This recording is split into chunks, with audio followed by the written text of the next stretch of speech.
जय सिया राम। हाल ही में ध्रुव राठी ने अपने वीडियो में पापा केजू से मिली हुई शक्तियों का इस्तेमाल करते हुए डीप सी वाला सारा मैटर नरेंद्र मोदी तक ले आया। जैसे पापा केजू दिल्ली का हर मैटर नरेंद्र मोदी तक ले आते हैं, वैसे ही ध्रुव राठी भी सारा मैटर नरेंद्र मोदी तक ले आता है। 2 हफ्ते पहले डीप सी वाला मैटर इंटरनेट पे बहुत उछल रहा था, पर ध्रुव राठी सर को 2 हफ्ते लग गए डीप सी को नरेंद्र मोदी से कनेक्ट करने में। पूरे वीडियो में घुमा फिरा के सारा मैटर नरेंद्र मोदी पे ला दिया गया। डोनाल्ड ट्रंप जैसे निकम्मे पॉलिटिशियंस हैं जो पूरी धरती के लिए एक बोझ बने हुए हैं। नरेंद्र मोदी भी इसी श्रेणी में आते हैं। आप जिस नरेंद्र मोदी को निकम्मा नेता कह रहे हैं, वही नरेंद्र मोदी को यूनाइटेड नेशन ने champions of the world award से सम्मानित किया है एनवायरनमेंट बचाने के लिए।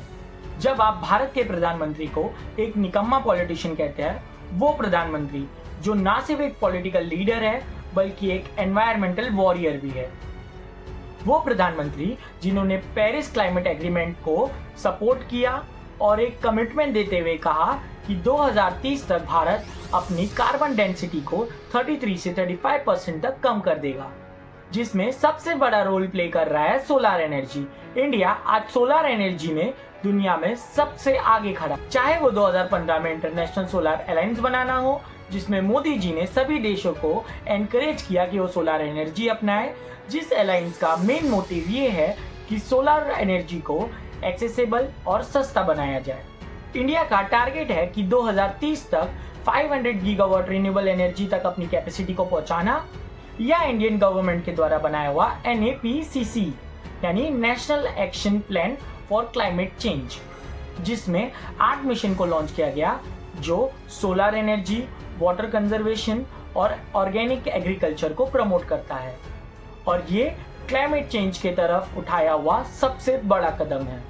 अगर जानवरों का इस्तेमाल करना हो अपने PR के लिए तो ये जाकर अंबानी के प्राइवेट जू में खड़े हो जाएंगे, फोटो शूट करवाएंगे।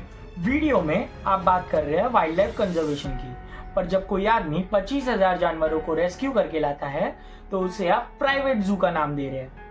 और PR की बात नरेंद्र मोदी के लिए, वो नरेंद्र मोदी जिनके एक पोस्ट से किसी देश की इकोनॉमी हिल जाती है। नरेंद्र मोदी का PR आप जाके मालदीव से पूछे। असलियत में हमारे देश की बायोडायवर्सिटी को प्रोटेक्ट करने की बात आती है, ये चुपचाप पीछे से जंगलों को कटने देंगे, जानवरों को मरने देंगे। इसके ढेरों एग्जांपल्स मौजूद हैं, चाहे हसदेव का जंगल ले लो माइनिंग के लिए जिसे काटा जा रहा है, या फिर निकोबार का आइलैंड। अपने क्रॉनिक कैपिटलिस्ट मित्रों को फायदा पहुंचाने के लिए ये डीप सी माइनिंग भी करने को तैयार है। मजाक नहीं कर रहे। वीडियो में आगे ध्रुव राठी ने कहा कि हसदेव का जंगल नरेंद्र मोदी कटवा रहे हैं, पर 2010 में जब कांग्रेस की गवर्नमेंट थी तब पहला ऑर्डर आया हसदेव के जंगलों में माइनिंग के लिए। फिर सुप्रीम कोर्ट ने इसे रोका, और फिर 2022 में जब कांग्रेस के CM भूपेश बघेल छत्तीसगढ़ के CM बने तो उन्होंने स्टेट लॉ का फायदा उठाते हुए इस कोल माइनिंग के लिए लैंड प्रोवाइड किया। तो अब आप बताइए, क्या इसमें कहीं से भी नरेंद्र मोदी इन्वॉल्व थे? वीडियो में आगे राठी साहब ने कहा कि Narendra Modi deep sea mining तक को तैयार है, और वहीं आगे राठी साहब जोड़ते हैं कि आज तक इंटरनेशनल सीबेड अथॉरिटी ने किसी को परमिशन नहीं दी डीप सी माइनिंग की। इंटरनेशनल सीबेड अथॉरिटी ने इंडियन गवर्नमेंट को परमिट दिया है कि केरला के पास के ओशन में वो एग्जामिन कर सके मिनरल्स को और रिसर्च कर सके उन मिनरल्स के ऊपर, पर कितने आसानी से राठी साहब ने इसे डीप सी माइनिंग का नाम दे दिया और सबके सामने रख दिया। जैसे पापा केजू हर चीज को नरेंद्र मोदी तक ले आते हैं, वैसे ही राठी साहब ने अपने एक और वीडियो को घुमा फिरा के नरेंद्र मोदी तक ले आए। राठी साहब का ये वीडियो देख के समझ में आया कि 10 साल से यमुना साफ क्यों नहीं हुई, कि कहीं यमुना साफ करने में डीप सी क्रीचर मर ना जाए। अगर आपको वीडियो पसंद आए तो लाइक कीजिए, कमेंट कीजिए अपना ओपिनियन डीप सी और नरेंद्र मोदी के ऊपर, क्योंकि आपका ओपिनियन मैटर करता है। शेयर कीजिए अपने फ्रेंड्स एंड फैमिली के साथ और सब्सक्राइब कीजिए शिव वाणी को।